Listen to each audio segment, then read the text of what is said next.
Нова агенција за прислушување ОТА, законската регулатива без посебни критериуми за вработување на оперативците што ќе прислушуваат. Оперативци остануваат и УБК, но сега и военото разузнавање.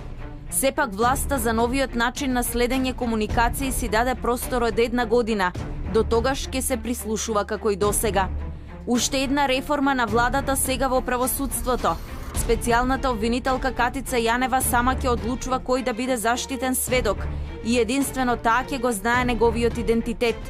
Дали со ваквите постапки заштитениот сведок повторно ќе го доведува во прашање законското право на одбрана на обвинетите?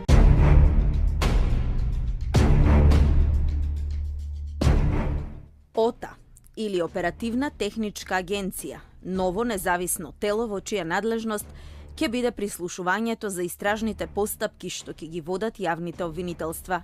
Ова е владиното решение за ставање ред во прислушувањето, барем така убедуваат од Илинденска. Начело на ОТА ќе биде директор со 5-годишен работен стаж, без право на втор мандат, ќе го избира собранието, а нема да биде ничиј предлог, туку ќе конкурира на оглас. Ако високото образование е услов за директорската позиција, останатите вработени во ОТА, законот дозволува да имаат најмалку средно образование. За вработување во ОТА нема некои посебни процедури. Кој ќе работи таму ќе одлучува директорот, чиј избор ќе биде клучен и за распределба на работните места во агенцијата што ќе прислушува.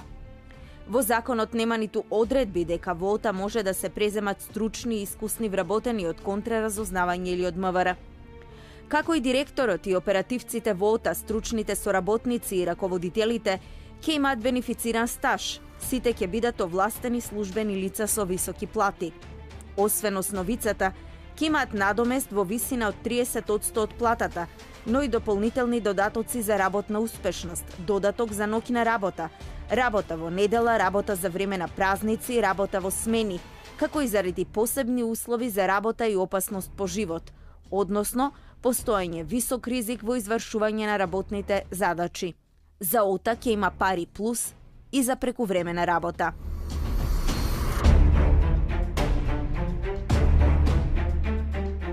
ОТА ќе прислушува по барање на јавното обвинителство, кое во секое време ќе има достапност до прислушуваниот материјал. Наредбата за прислушување, како и досега, ќе ја издава судот по барање на јавниот обвинител.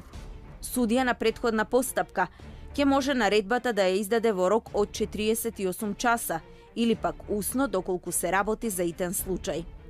Ако станува збор за следење комуникации за случај поврзан со безбедноста на државата или одбраната, наредбата за прислушување ќе биде во надлежност на Врховниот суд. Работата на ОТА ќе ја контролираат 5 институции: Собранието, Дирекцијата за класифицирани информации, Дирекцијата за заштита на лични податоци, Народниот правобранител и Совет на граѓани. Советот ќе го избира Собранието.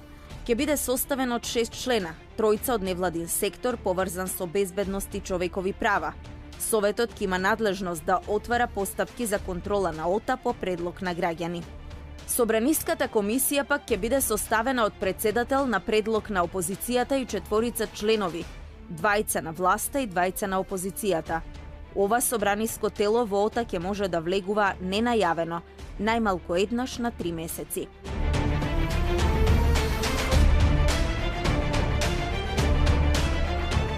УБК и понатаму ќе прислушува, но надлежност за прислушување сега му се дава и на военото разузнавање. Ова стои во новиот владин предлог на Законот за следење комуникации.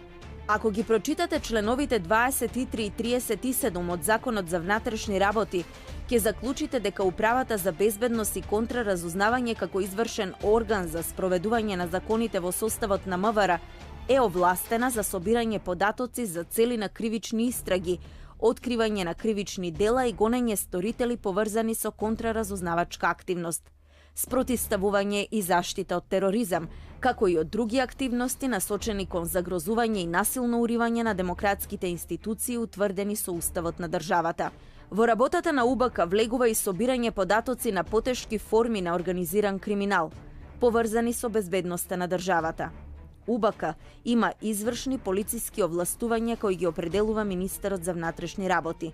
Надлежноста на управата, орган во МВР, е овластена да поднесува кривични пријави за основано сомнение на кривични дела против државата, загрозување на независноста, убиство на представници на највисоките државни органи, нивно грабнување, вооружен бунт, диверзија, терористичко загрозување на уставниот поредок и безбедноста, саботажа, шпионажа, оддавање државна тајна, служба во непријателска војска, мачење и друго сурово, нечовечко или понижувачко постапување и казнување.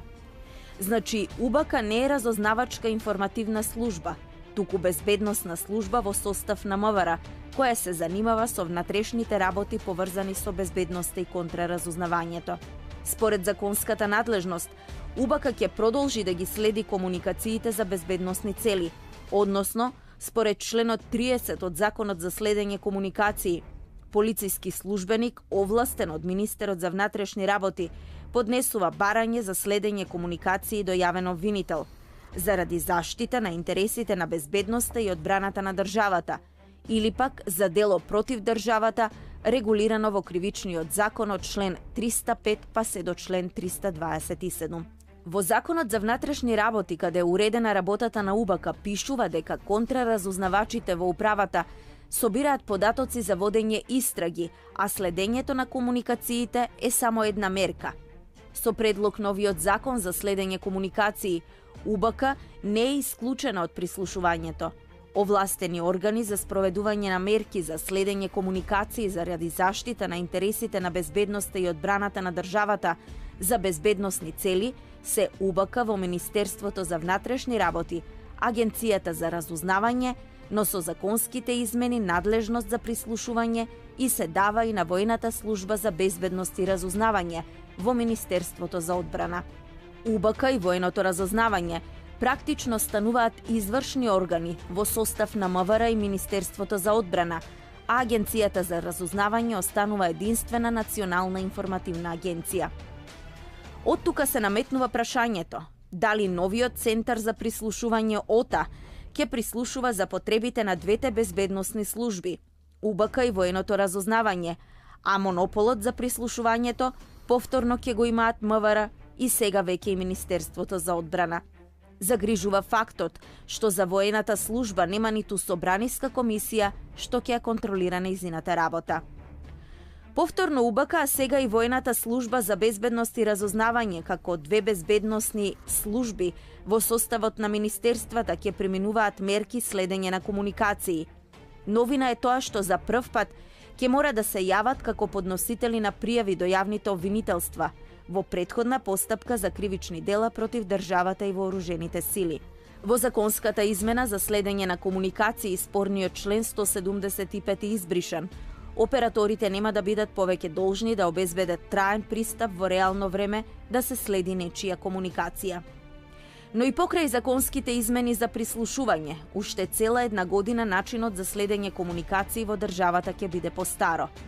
По забелешките на еврокомесарот за проширување Јоханес Хан дека ништо не е сработено на полето на прислушувањето, владата излезе со нови законски регулативи за следење комуникации и автономна агенција која ќе го врши тоа, но таа ќе почне да функционира најдоцна до ноември 2018.